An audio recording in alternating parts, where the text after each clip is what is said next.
just look at my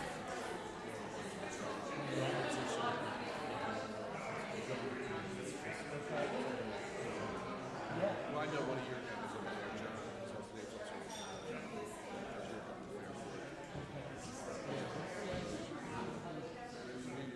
it's in my phone just as John. Yeah, I probably know the street, but there's so many things. And he's probably over here. But I'm on the side. Yeah, because the YouTube free. Oh, right. Yeah, what's we actually teach in masters with team level. It's unique. It's not really Especially the most.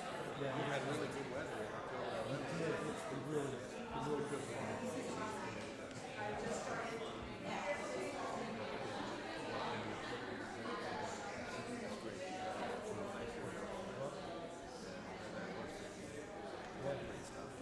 I'm looking forward to seeing that whole thing. Yes.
Good morning.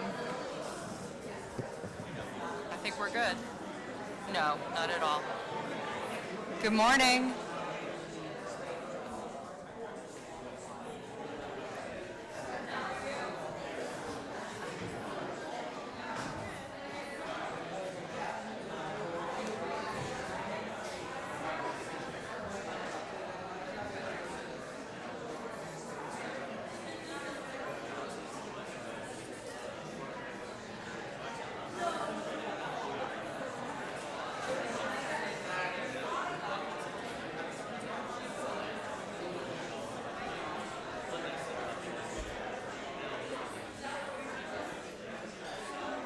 We can definitely.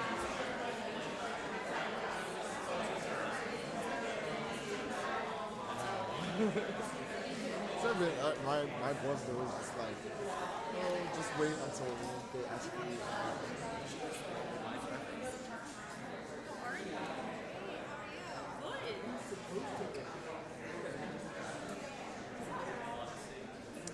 Yeah. Oh, I'm probably gonna like be in the way.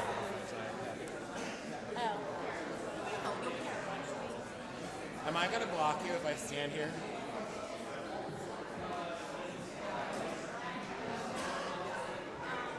I'll go this way. I'll stand Good here. afternoon and welcome, everyone. Oh, you want to start for 20 minutes?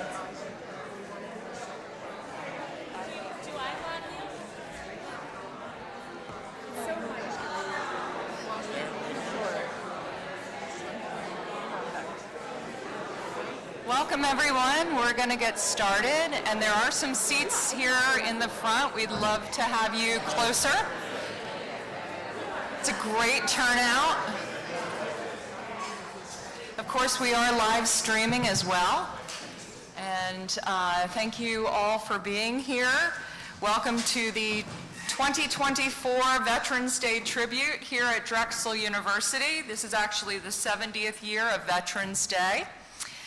It's a wonderful thing to be together and have this amazing room filled with so many students, faculty, professional staff, and friends, supporters of this work. How about those wonderful bagpipers? Thank you so much. My name's Dr. Rebecca Weidensall. I serve as the director of the Center for Military and Veterans Services here at Drexel. I've been in this role since 2011. Drexel's a proud military-friendly institution and has been a Yellow Ribbon program since 2009. The nationally recognized military transition program at Goodwin College is also celebrating its 10-year anniversary. And Drexel was recently ranked number 5 in the Commonwealth of Pennsylvania, number 16 in the Mid-Atlantic region, and number 37 amongst private institutions by Victory Media Best for Vets. We have nearly 600 veterans and military dependents currently enrolled at Drexel, over 70 employees who are military connected, and an ROTC program over 100 years old. And that really laid the foundation for us to create a campus culture that supports and recognizes our nation's service members and their families. We are a military-friendly institution because of the military-connected individuals that give us that honorable identity. A special thank you to my colleagues in the Veterans Task Force, Task Force Dragon, and the Drexel Veterans Association, who, by the way, is doing a fundraiser today at Saxby's from 1 to 5. So please stop by the 24th Street Saxby's to support our awesome veteran students. As we experience this harvest season, it helps to focus on all the good things in our lives. Despite the challenges that we face, I'm always reminded that there are super citizens who take a very unusual path that requires them to take an oath to serve in our nation's military. They take an oath to face any challenge. They take an oath to accept that extreme circumstances could change their lives and their loved ones' lives in a moment's notice. Their sacrifices make a difference, Many of you in this room have done that for all of us who have not served, and we thank you. Thank you to the veterans and the families who are with us today. Please stand.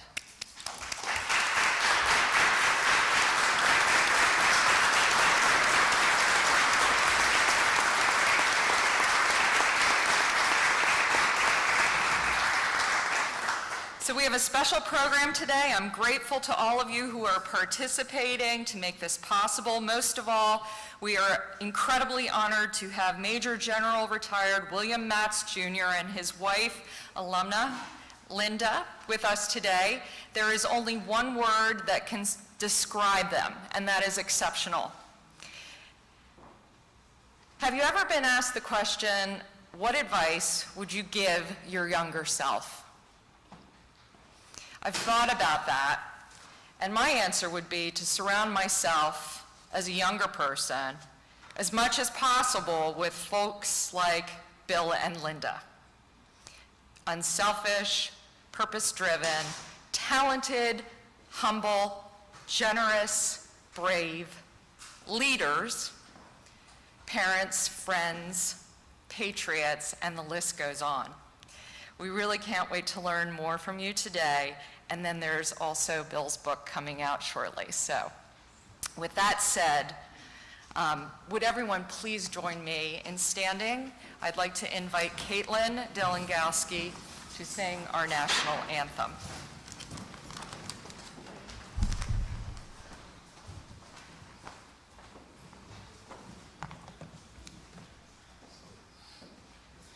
Oh, say, can you see by the dawn's early light what so proudly we hailed at the twilight's last gleaming, whose broad stripes and bright stars through the perilous fight o'er the ramparts we watched were so gallantly streaming, and the rockets' red glare, the bombs bursting in air, gave proof through the night that our flag was still there.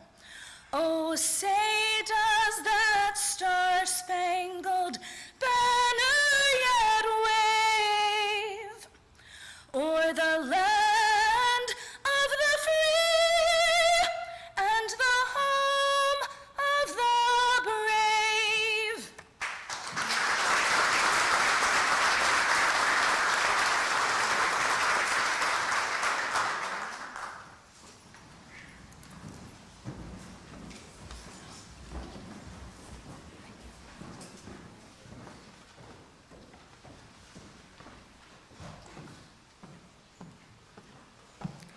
Good morning. The Veterans Day moment of silence is a time to honor the fallen of all wars and to recognize the sacrifices and dedication of service members from all generations and branches. So let us have a moment of silence in honor of the service and sacrifice of the veterans throughout the history of our country.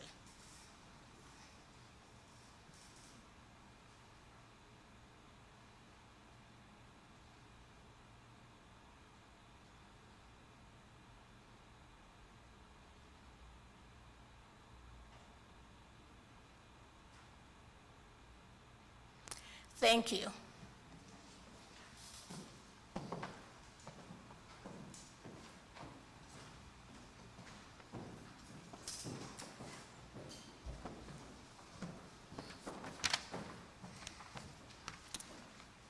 Welcome. On behalf of Army ROTC Task Force Dragon, thank you for attending Drexel University's Veterans Day event. Over the last 105 years, the 11th of November has marked a day of observation, but not solely for that of veterans. The meaning of this day has changed over the years. There are in fact multiple United States government actions reflecting the sentiment of the people at various times throughout our history and altering the why and as well as the how as we observe November 11th. President Woodrow Wilson established the 11th of November, 1919 as Armistice Day. Armistice Day recalled the service of American military who were killed during the Great War. The day marked the one-year anniversary of the armistice that ended fighting in Europe, concluding what is today known as World War I. The first Armistice Day included parades and public gatherings, with businesses closing at 11 a.m. to take part in the day's public meetings. In June of 1926, the United States Congress wrote that the 11th of November would to include Thanksgiving and prayer supporting the accomplishments of the historic date. Congress also intended for the observation of Armistice Day to ensure future peace through goodwill and mutual understanding between nations. Government buildings were directed to capture the spirit of the day by displaying the flag of the United States, and the public was encouraged to hold welcoming, friendly gatherings for all people. In 1938, the United States Code was altered to set aside the 11th of November as a permanent holiday. The day was dedicated to world peace, honoring the service and veterans of the Great War. Only 15 months later, after this act, Europe would be engulfed in World War II with Germany's invasion of Poland. As Rebecca mentioned, it's been 70 years, so in 1954, that is the first actual Veterans Day. 35 years after the Armistice Day was observed, the United States had seen the conclusion of both World War II and fighting in Korea. Congress removed the word armistice from the observations on the 11th of November, shifting the focus to honor American veterans of all wars. In 1968, the Uniform Holiday Bill moved Veterans Day and 3 other federal holidays to Mondays. The attempt was to create 3-day weekends that encourage cultural exchange and travel. Unfortunately, when the bill went into effect, the calendar date of the 11th lost the historical significance to most people. In 1975, President Ford signed public law returning the observation of Veterans Day to the 11th, with the first observation occurring in 1978, marking the 60th anniversary ending of World War I. Today we continue to observe the 11th of November as Veterans Day, honoring all active and former members of the military who had served in all of America's wars. I would like to thank the Department of Veterans Affairs that provided me with the information for this brief history on Veterans Day. At this point, it is my honor to introduce Major General William Matz and Linda Matz. Linda is a graduate of Drexel University with a degree in home economics. She has worked in early childhood education through 12th grade. Linda earned a real estate license and has volunteered for various charity and humanitarian organizations. Major General Matz, who served the United States Army for 34 years from 1961 to 1995. He is a man of great talent, and my brief introduction for both Linda and Major General Matz does not do them nearly enough justice for what they've accomplished in their lifetime. General Matz served as an infantry company commander in Vietnam and deployed with the 7th Infantry Division during Operation Just Cause. The short list of his top 8 military awards, and I'm going to say short, it's very long, sir, includes the Distinguished Service Cross, Defense Distinguished Service Medal, Army Distinguished Service Medal, Silver Star Medal, the Defense Superior Service Medal, Legion of Merit with 3 bronze oak leaf clusters, the Bronze Star Medal with Valor Device and Purple Heart. Major General Matz is also an airborne ranger. Most recently has served as the Secretary of the American Battle Monuments Commission and recently published a book. The book is entitled My Toughest Battle Overcoming Adversity, and it's autobiographical. I would recommend take a look at it when you get an opportunity. Without any further delay, General Matz.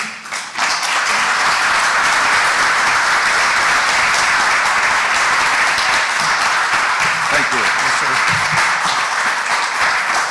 Well, thank you very much. I will tell you, folks, my biggest award was being an American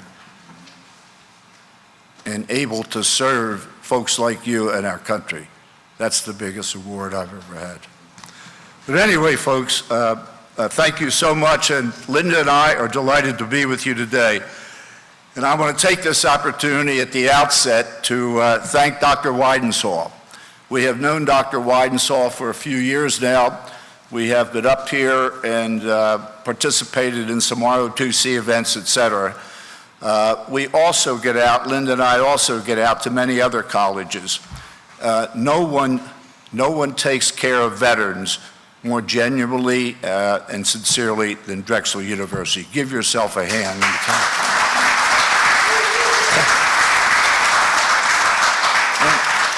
And that means so much, not just to the veterans, but that means so much to America. So you're at a great and a fine university.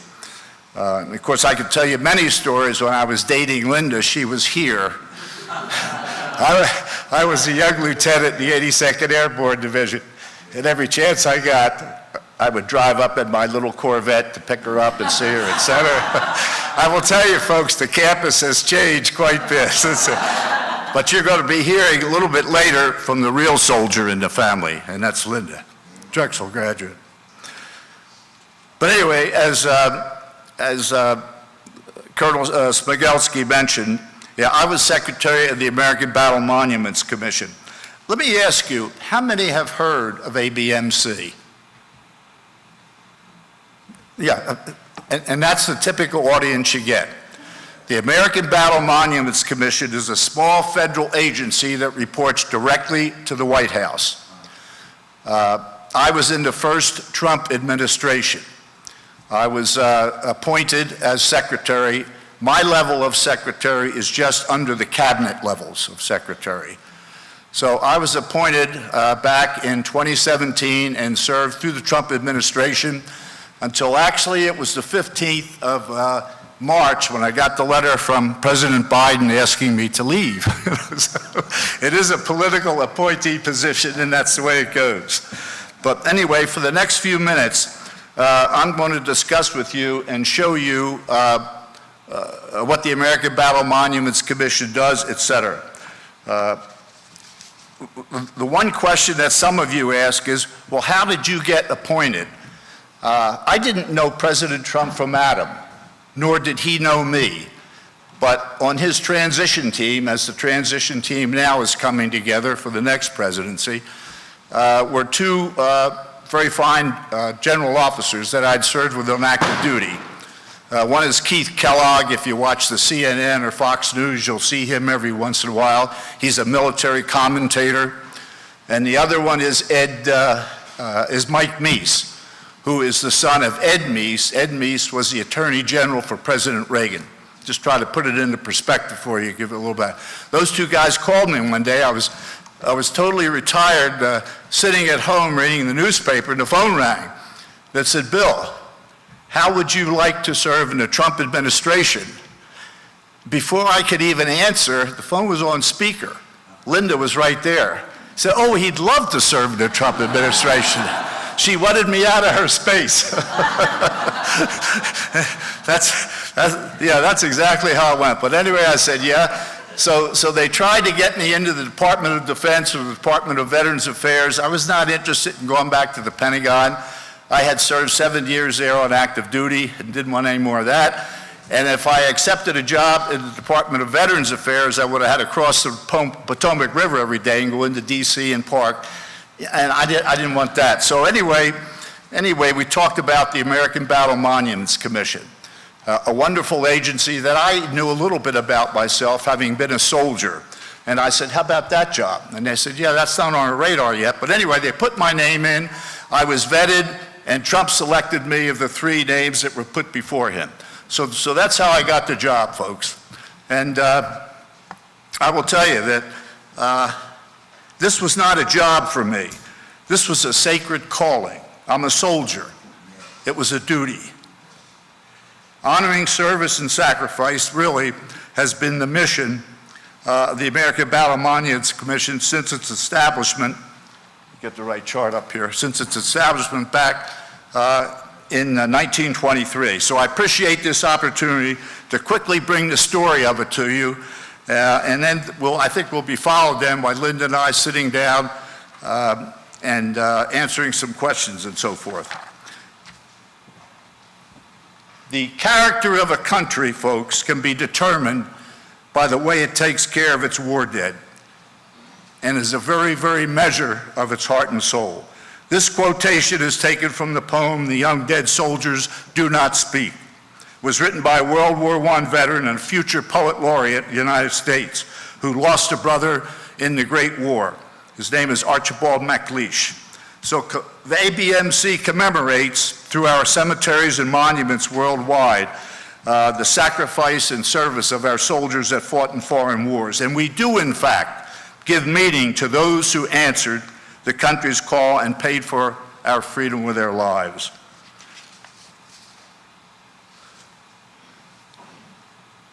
We're a small agency, as I said. We report directly to the executive branch of the federal government. We don't go through the Department of Defense or the Department of Veterans Affairs. Actually, when I took the job, I said, well, who's my boss? Sir, your boss is the president. Well, obviously he was, but of course I didn't deal with him every day, and he certainly wasn't going to deal with me. He had other issues, but we report directly to them. Small federal agency. It was established by Congress in 1923 at the initiative of General of the Army's John J. Pershing, who you see here. He was the American General of the American Expeditionary Force of all U.S. forces in World War I. Colonel Smigalski mentioned the Great War. He believed that federal control was needed because after World War I, there were many of our soldiers who died in that battle, those battles over there, that had been buried where they fell and were buried in temporary graves. The grieving mothers. At that time, it was an unmarried army. It weren't the wives, the grieving mothers sent their 17, 18, 19-year-old sons across. There were also units that had fought there that all wanted to go over there and put up markers and battle monuments. Some control had to be done.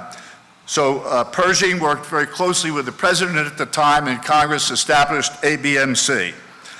Pershing was elected the first chairman of ABMC, and he held that position until his death shortly after World War II in 1945. Incidentally, folks, for any of the historians here, Pershing was a general of the Army, a 6-star general. There have only been 2 ever. Pershing in 1919, and George Washington was posthumously presented in 1976 at the 200th anniversary of our country. So you have 2 6-star generals, you have 9 5-star generals. You know who they were, MacArthur, et cetera, et cetera, et cetera. I just thought you might like to know that. So our mission is here, can be simply stated. The American Battle Monuments were the guardian of Americans' commemorative military cemeteries worldwide. No other country, I don't think, takes care of its war dead better than America. I got to know the Germans, the Belgiques, the Italians, and so forth. They were all my colleagues. They all have cemeteries, too, for their war dead. No one does it better than our country. From the outset, the Commission does not operate any cemeteries in the United States. That's the responsibility of the National Cemetery Administration, which is part of the Department of Veterans Affairs. There are 156 VA cemeteries throughout the United States, the 4 here in Pennsylvania. We operate all of the overseas cemeteries and battle monuments. That's a distinction. The other thing, folks, the Army, or the Arlington National Cemetery, really the capstone cemetery for veterans down in Washington, that is operated and managed and budgeted through the Department of the Army. The Army is responsible for that one, the VA is responsible for the state cemeteries, and my outfit was responsible for the overseas cemeteries. Also, the Department of the Interior manages a few cemeteries, like if you've ever been out to Montana, the Battle of Little Bighorn, where the Sioux beat Custer. That small cemetery is managed by the Department of the Interior. Okay. This chart here will show you those interred and memorialized by war. You can see we have a total of almost 234,000 folks that are interred or memorialized in our cemeteries. Interred is obviously buried in the ground. memorialized are on the walls of the missing. Each cemetery has a beautiful granite wall of the missing. You can see World War I, we've got 9 cemeteries. World War II, 14 cemeteries. Where it says other, the other 3 cemeteries, one is in Mexico City, one is in the Carrizal in Panama, and the other one is in the Philippines, and I'll briefly go over that with you. Our cemeteries, folks, they are permanent military burial grounds granted to the United States by the host nation free of charge or taxation. Each country, out of gratitude of what the American soldier did for them, turned over the land to the United States to bury our soldiers. We budget, though, then, to maintain the cemetery, and we budget for the staffing within the cemetery. But the land has been given to us by our allied and friendly countries in perpetuity.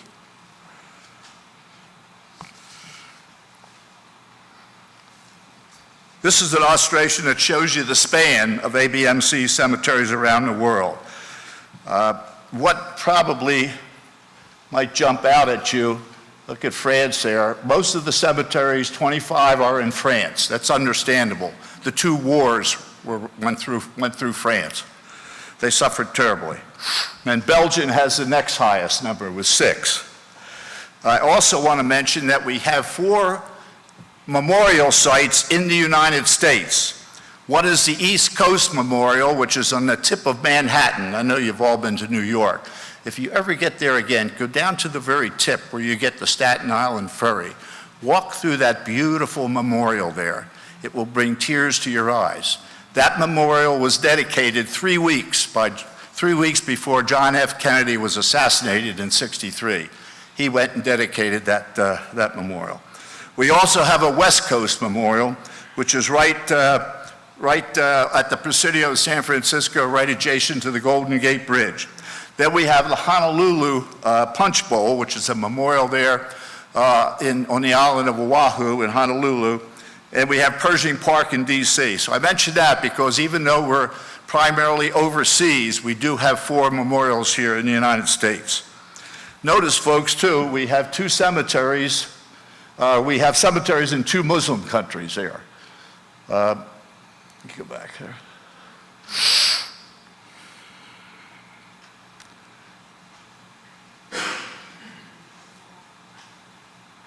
In Morocco and Tunisia. And we have memorials in Cuba and memorials in distant islands in the Pacific. So you can see it's so you can see as secretary, this job required a lot of travel.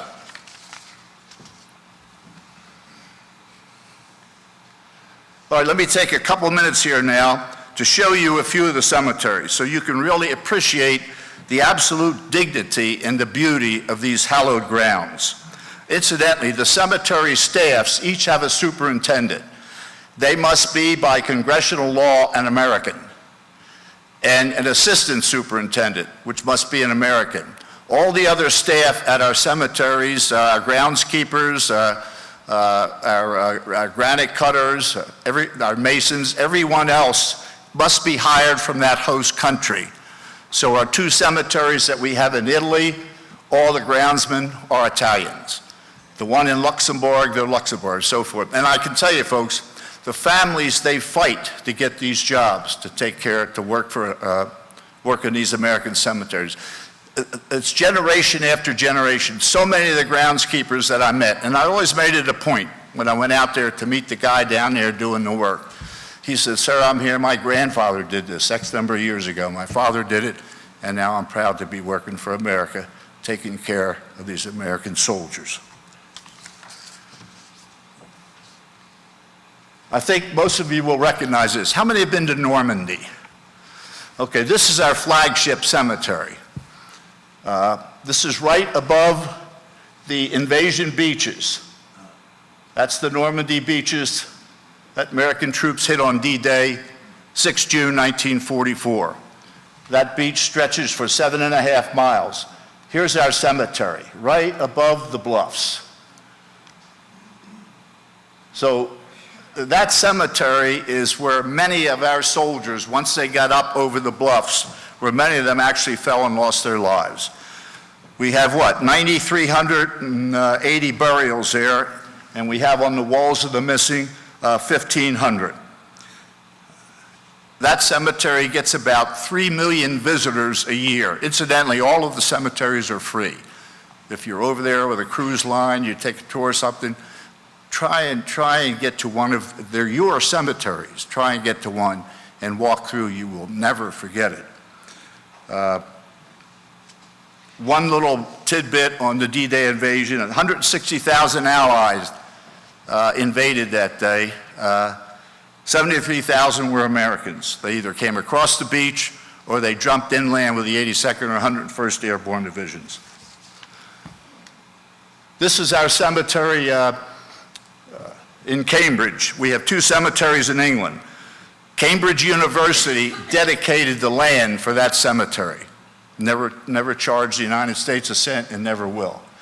What I want to point out on that, notice folks, the beautiful symmetry of the headstones. Notice the way they did it.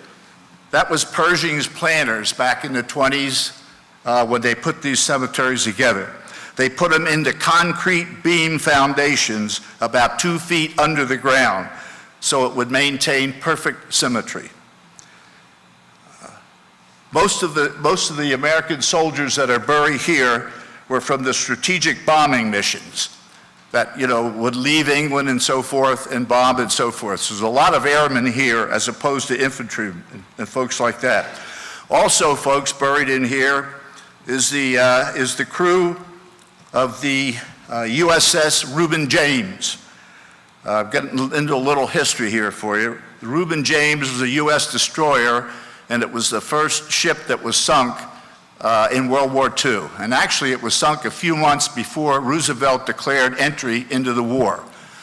119 sailors went down with that, and they are interred on the walls here. All the Christian soldiers are buried under a Christian cross. The Jewish soldiers are buried under the Star of David. If you look closely, you can see a couple stars of David.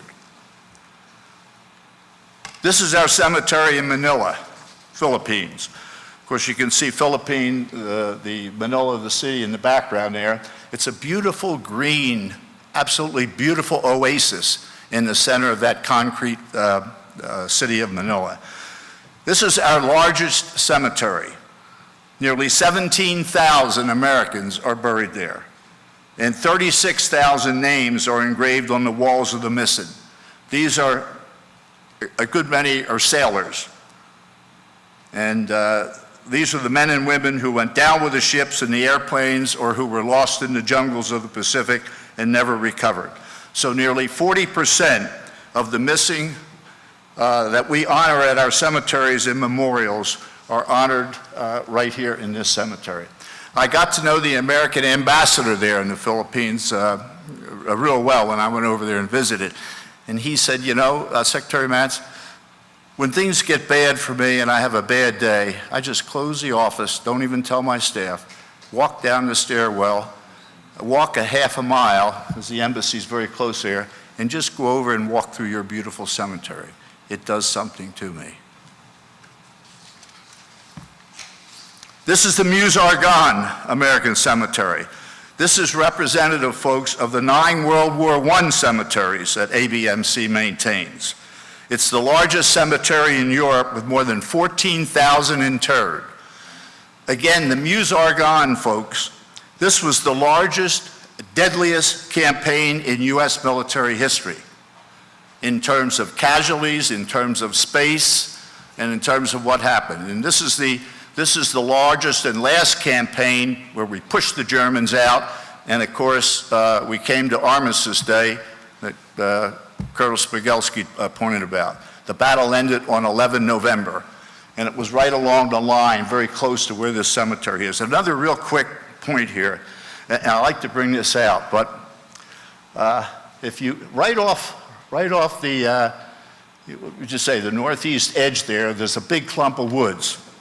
In that clump of woods, during the Battle of San Miguel and the Meuse-Argonne, two young officers met for the first time, Brigadier General MacArthur and Lieutenant Colonel Patton.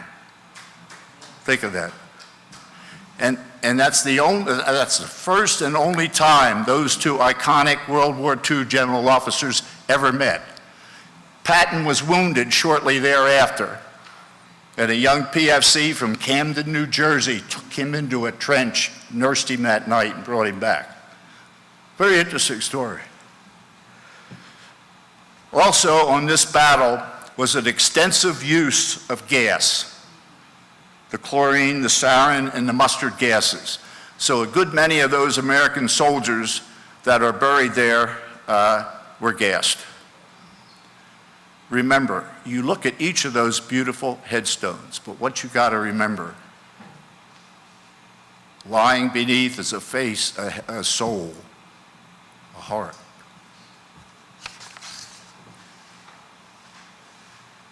This is our Corps All-American Cemetery in Panama and our Mexico City Cemetery.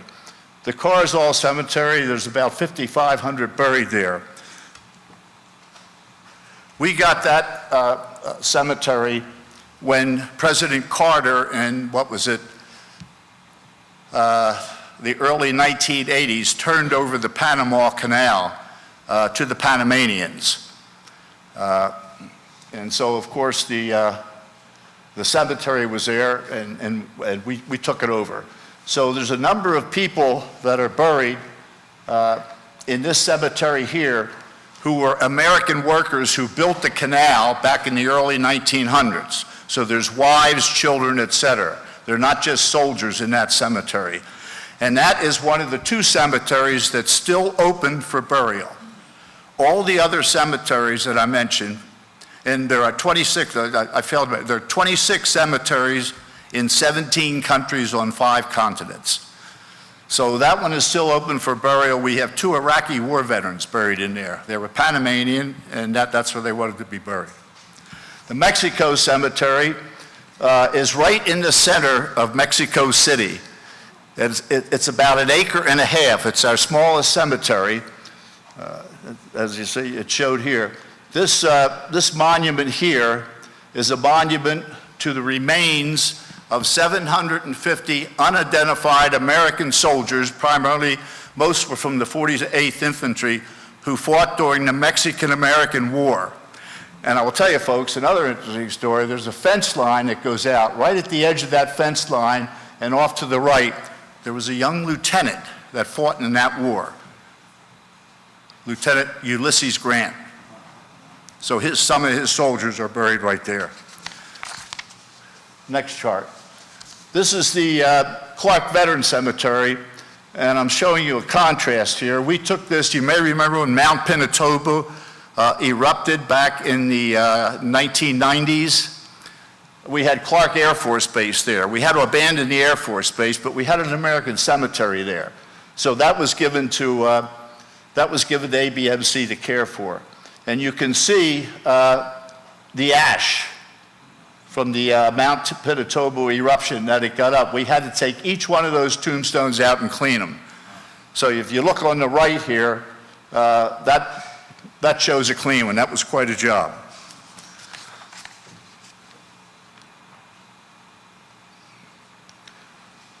This is the Lafayette Escadrille Memorial Cemetery. This is at a hunting ground right outside of Paris, France.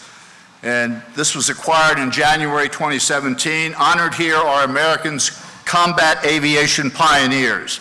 These are the guys, these are mostly Ivy League young men. Before we even entered the war, they wanted to get involved in the Great War. So they left the Harvards, they left the Cornells, they left the Yales. They were mostly Ivy League guys that went over and joined the French Escadrille, which is a squadron, a French squadron, and fought the Germans. So we have 51 burials that are underneath that large memorial there. Real quickly, these are names you recognize. Just take a good look at them there. Some key names that are in our cemeteries. So you have Teddy Roosevelt's 2 sons.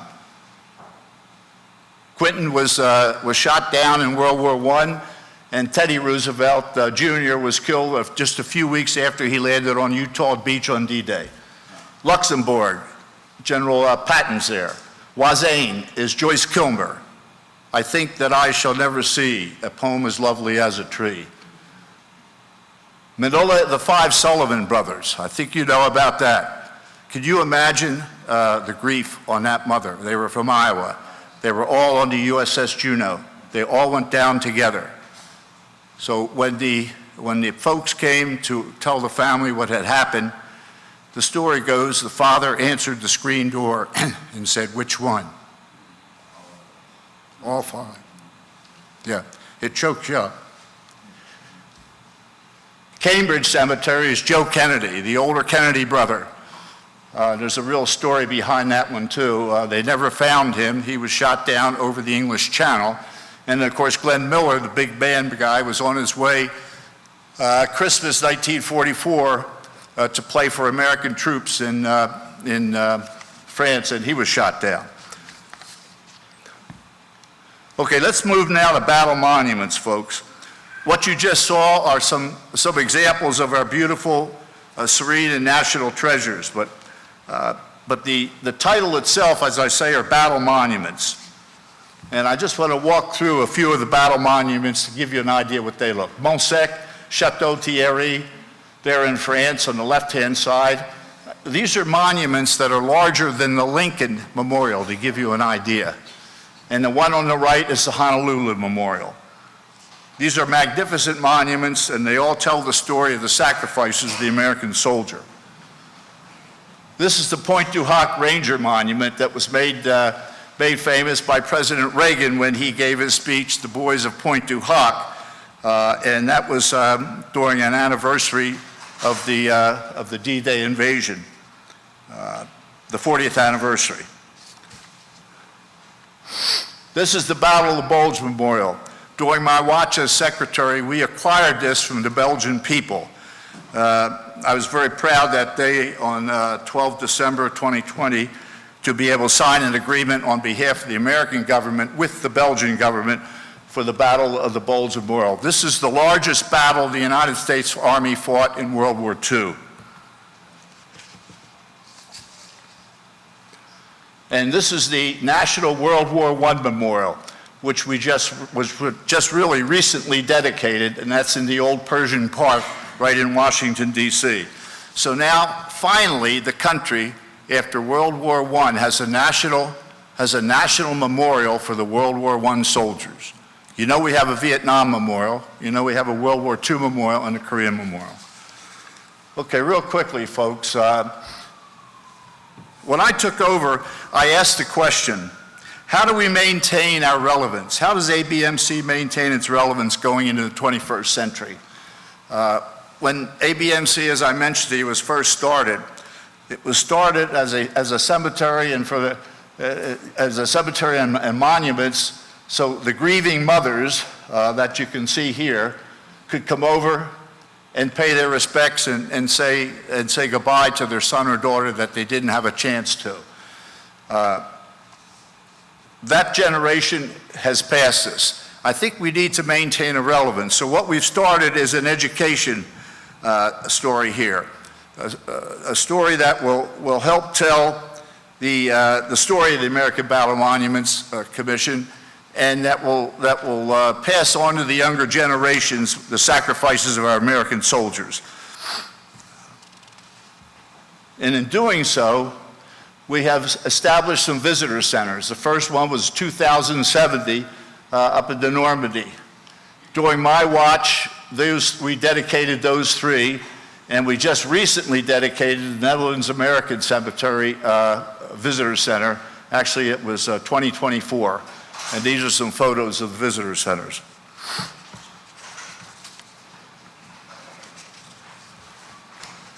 This is the Lafayette Escadrille Memorial Center Visitor Center. We took over an old caretaker's building and put it together and made a beautiful visitor center out of it. Actually, we have a Newport fighter that's in there, in that visitor center.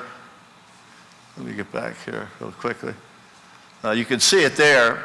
We had to cut it in half to get it in there. If there are any aviation enthusiasts in the audience, I've got a Newport fighter I can get to you, half of one, if you're interested. Quickly, folks, our education program.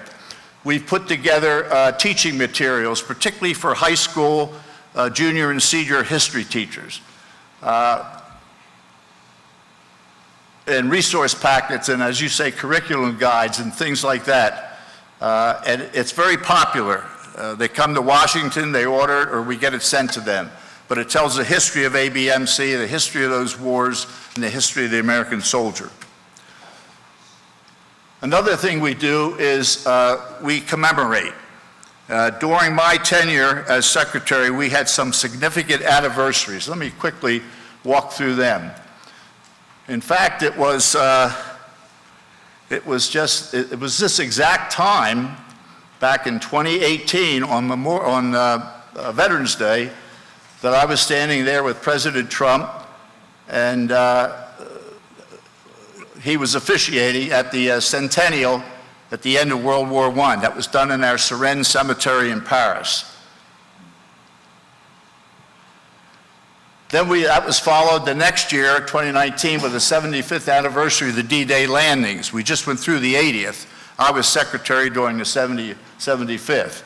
That was a pucker factor for me, folks. I was called to the White House and told, Matz, the president's coming over and the first lady, and also President Macron will be there. Nothing can go wrong, you know, do you understand? So folks, that was the largest overseas event in ABMC history, 14,000 guests. But what I want to point out, the biggest thing here was,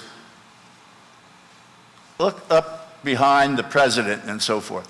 We had 171 World War II veterans there.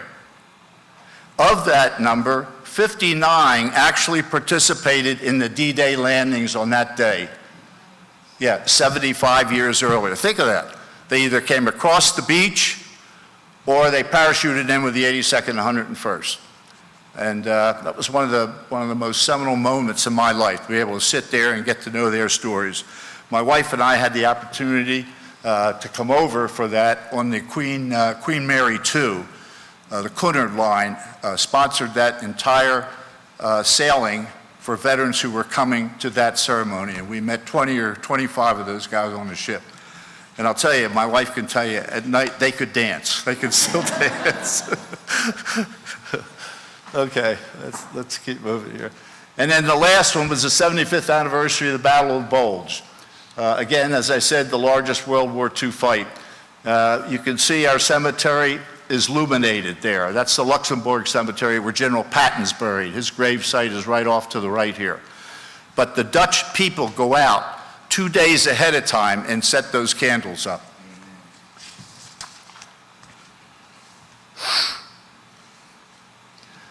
Folks, I think this chart here really tells it all, in my view. You see white headstones against a manicured green lawn.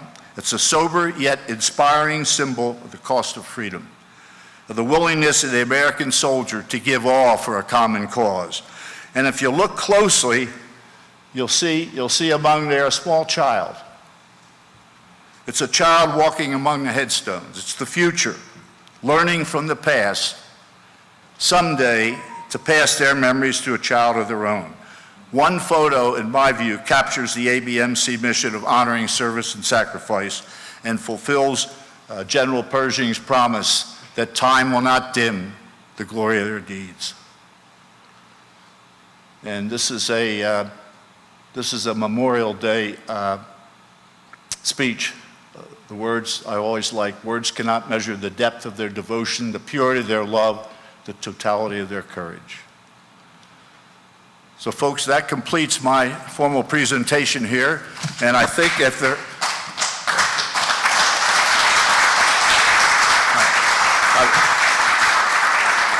I would love to field questions. I know there are some, but I think that we want to get started now with Linda and I up here, so you can hear a little bit from the real soldier. But if you have any questions at the end of this, please ask them. I'll be delighted to entertain them for you.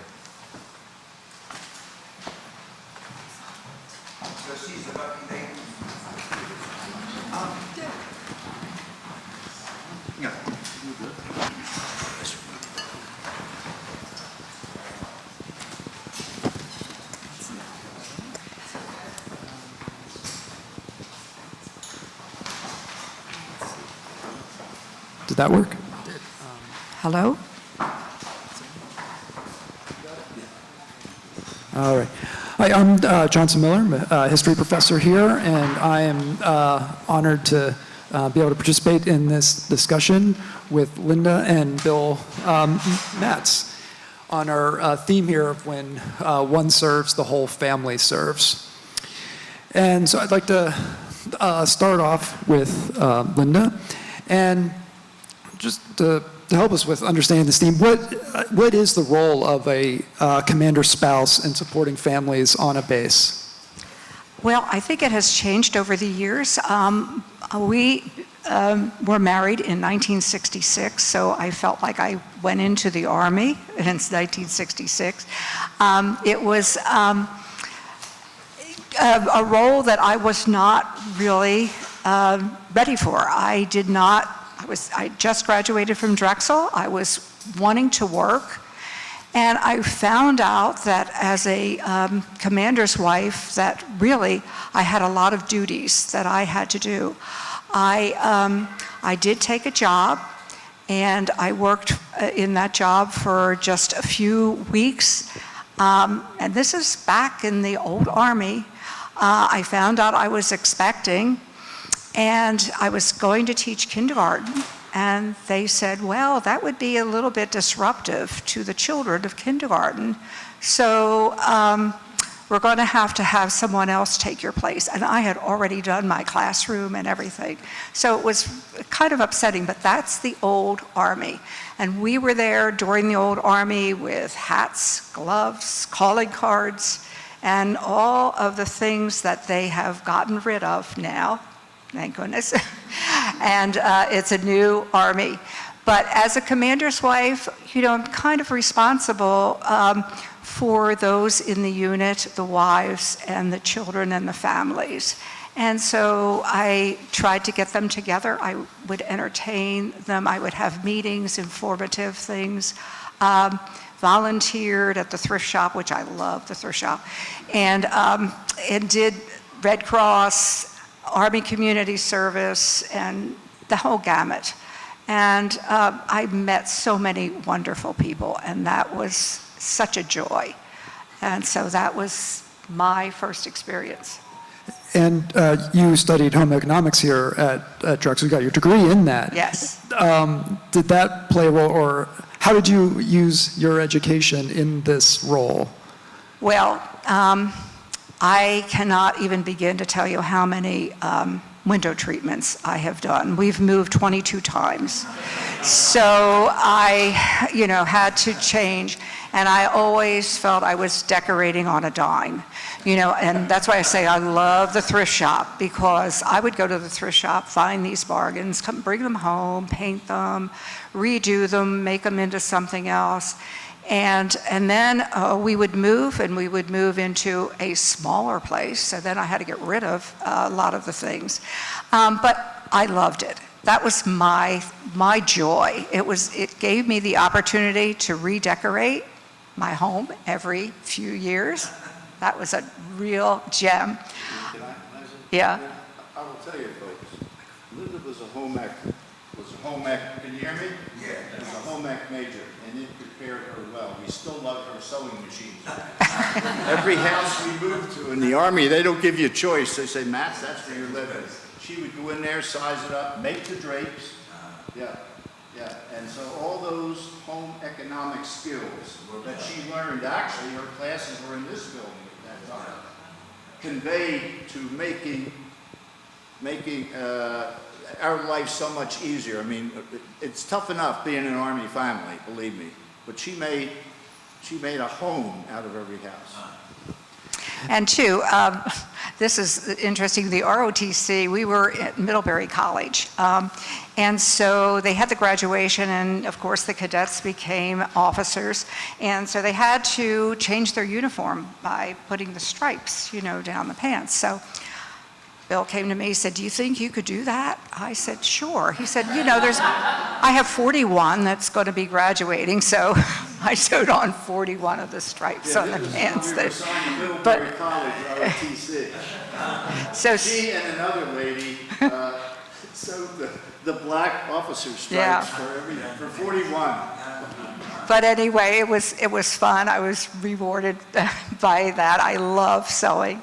And I also enjoyed cooking, and we did a lot of entertaining because I felt it was important to get the units together so everybody knew each other.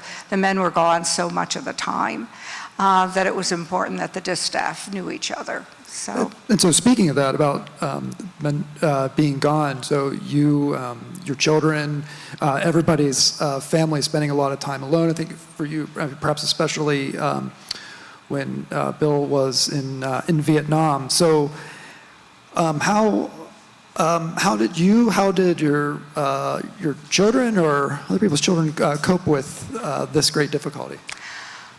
Well, you know, when Bill was in Vietnam, and then he was there twice, the first time I had a 7-month-old, and I taught school. I went back and lived with my parents, and my mother took care of my 7-month-old, and I taught school, which was very good. I enjoyed thoroughly doing that. And then the second time that he left, I had 3 children by that time, and that wasn't, I had children, they were 1, 2, and 3 in ages. I would not recommend that to anyone, especially as many times that they were gone and I was by myself. And when we were assigned, for instance, to San Diego, I really didn't have a support system. I didn't have family there. But you make out, because what happens is the military becomes your family. They're right there. You know, if I need something, they're right there. Oh, can I babysit if you need to do this or this appointment or whatever? So I found that I miss my family because I grew up on a farm and everything I did was with my cousins and my family. So this is crazy, but on the flight to our honeymoon, I'm sitting there with a corsage, and the tears are rolling down my face. I know everybody in the plane thought, what is wrong with this girl? You know? But it was leaving my family. It was very difficult for me. I had never really been away before. But I found a new family, and everybody was wonderful. 22-year-old Drexel graduate. By just a few weeks, on the way to her honeymoon, she's crying. But surely, for all the difficulties, surely it was not all difficulties. I'm wondering about the rewards for the entire family, for you, Linda, for your children of this sort of military life.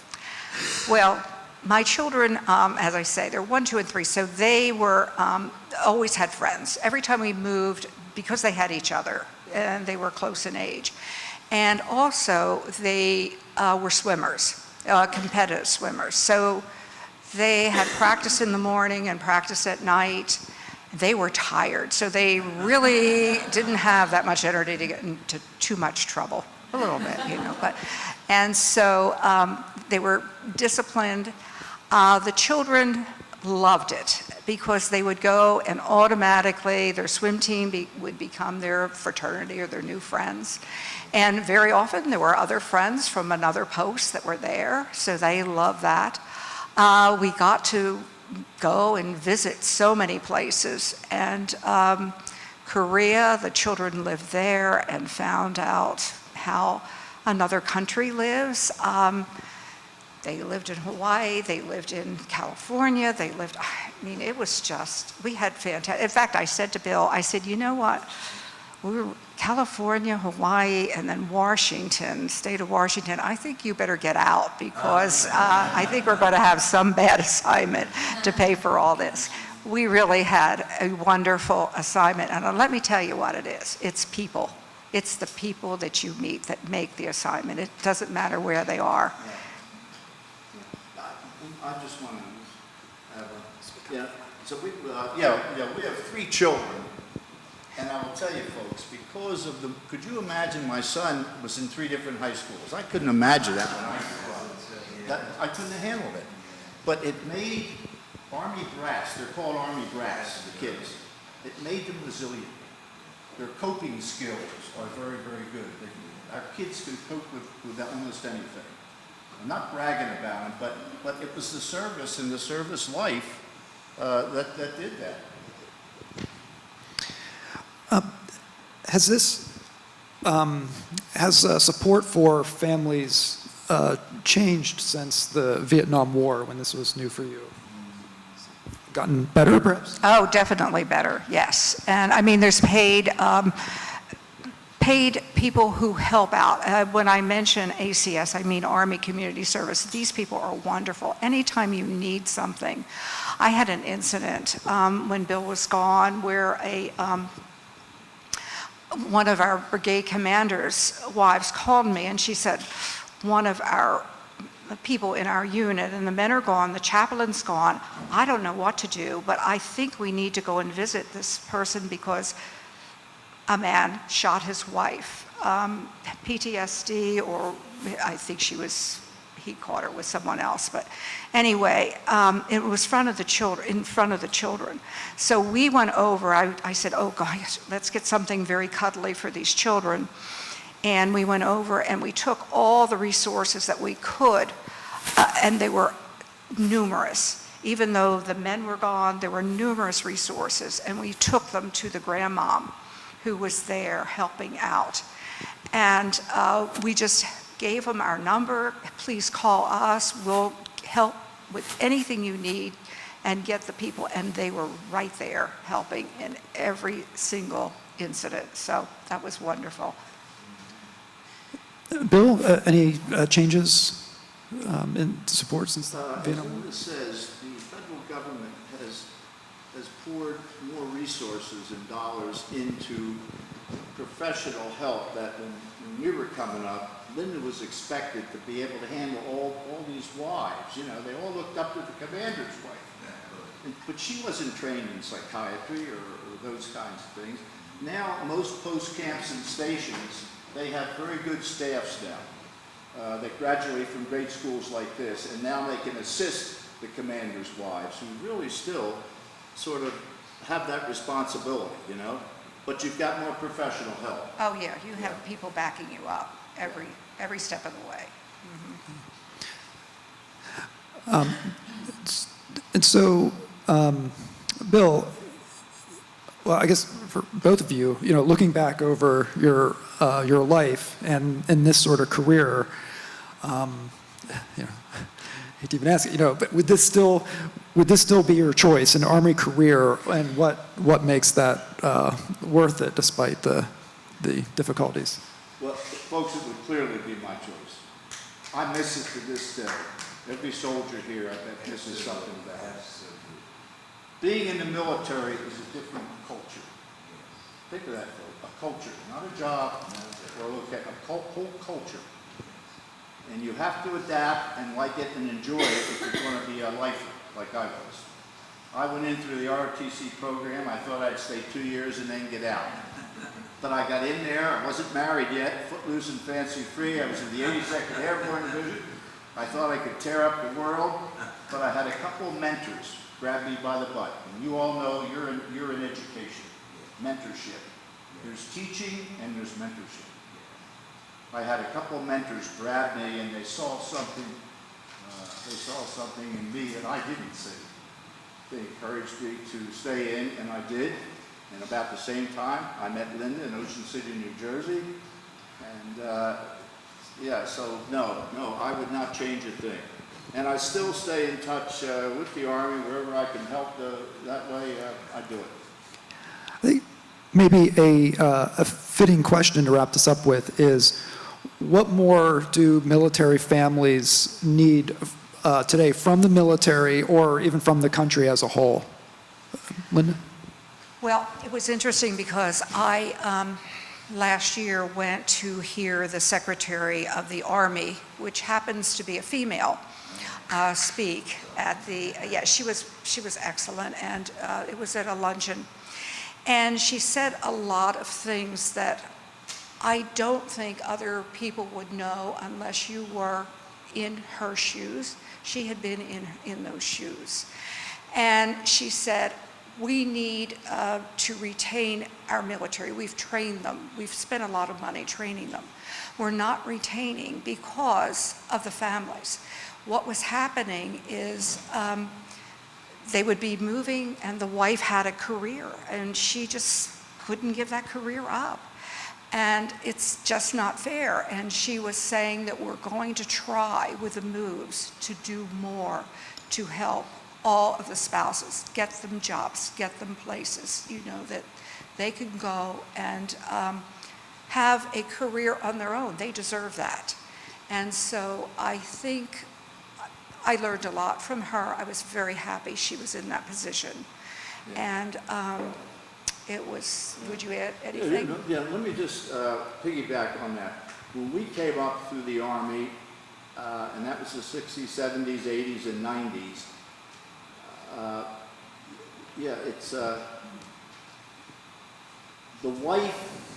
the officer's wife really was looked down on if she had a job. Being honest with you, especially if you were a commander or an executive officer. And it was even in the non-commissioned officer corps, the top soldier, the command sergeant major, and the first sergeant. They were expected not to work. So Linda had a great profession. She'd been here at Drexel. She had to give that up. You taught, substitute taught at certain posts. I think that's changed now for the better. I mean, a woman has, because we lost some of our best friends in the Army after like the second tour of Vietnam. The wife said, hey, I've had enough of this, and I can't work because I'm expected to go to this tea and that tea or this social, or I'm expected to go be at ACS or be the president of the Red Cross on thing. And so, yeah, but that's changed, we think, and I haven't been on active duty for a long time. Yeah, Gina, I talked to Gina last night, and she said things have changed. She's an active duty wife now. So we're very happy because we've been working on that. I have been working on that for a long time. Yeah, well, thank you. Yeah. I'd love to hear another of it, so much more, but I'd like to thank you both for sharing your insights and your memories, and in keeping with that theme of when one serves, the whole family serves. Thank you for your service, Linda. Thank you. Wonderful. Thank you.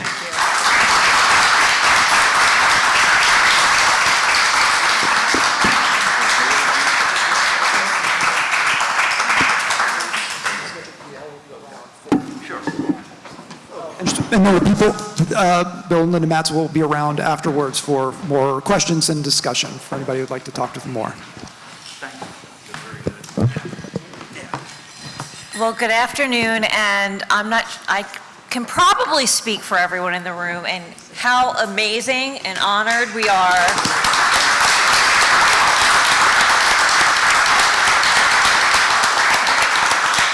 to have our sister dragon, Linda, back with us here today, but also, Major General William Matz. It is such an honor and a privilege to have you here today to talk to us, to our colleagues, to our students, to those who may be considering serving, those who have served. Thank you for your service. We are so very grateful for you. And Linda, as the mother of a daughter who's married to an active duty Marine, thank you for your service, because he needs you to be by him, and without those that serve along with our service members, we would not be as strong as a military as we are today. So thank you for all that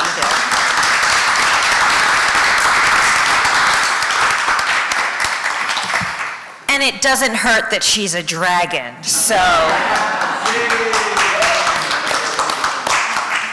So having said that, thank you so much. Thank you everyone for coming. Thank you again to our special guests. And we have some gifts that we would like to bestow upon you. If you would like to come over here and join us. Did you move Linda's? Got it. Okay, so Rebecca, I will have you. So, Linda, this is a very This is a thank you for you, from all of us at Drexel. Thank you for all that you do. You're a model for all of us.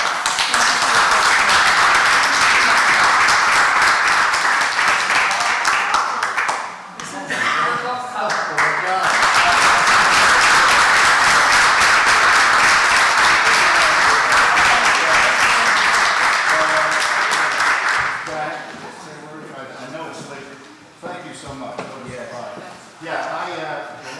2.5 years after I left the Trump administration, I started to put some notes together. I told them, I want to put some notes together. We have 7 grandsons, and believe me, they're all boys. And they would always ask Grandpa, what did you do? You know, and look at my uniforms in the closet. In fact, there's one that still thinks I fought in the Civil War. I can't change his mind. But anyway, so I started putting notes together. I wish my dad hadn't done that for me. He was a World War II Navy veteran in the Pacific. So anyway, one thing led to the next, and it sort of turned into a book. I got an editor to help me, and then my polio doctor, I had polio when I was a kid right here in Philadelphia. I was paralyzed here from the hip to the toe in 1944 during Philadelphia's worst polio epidemic ever. And so it's a book about overcoming adversity. It's an autobiography. It's not just about the military. My publisher wanted me, write about all your episodes of Vietnam. You know, Vietnam is tough. There's a whole chapter on Vietnam. These soldiers don't even talk about it. So anyway, I penned out, so 2.5 years, I wrote the book and Linda would type every page on our Apple computer. We got with K-State, who is a worldwide publisher for military autobiographies, memoirs, stories, and history like that. Wonderful publisher. They're in Haverford, Pennsylvania, and over in England. So the book is supposed to come out 15th of January. So about a month ago, they, as a pre-order or pre-announcement, they put it out on Amazon, and in Barnes & Noble. So that's the cover that they put out, and it tells a little bit about, gives a description, has the endorsements in there. So thank you for showing that.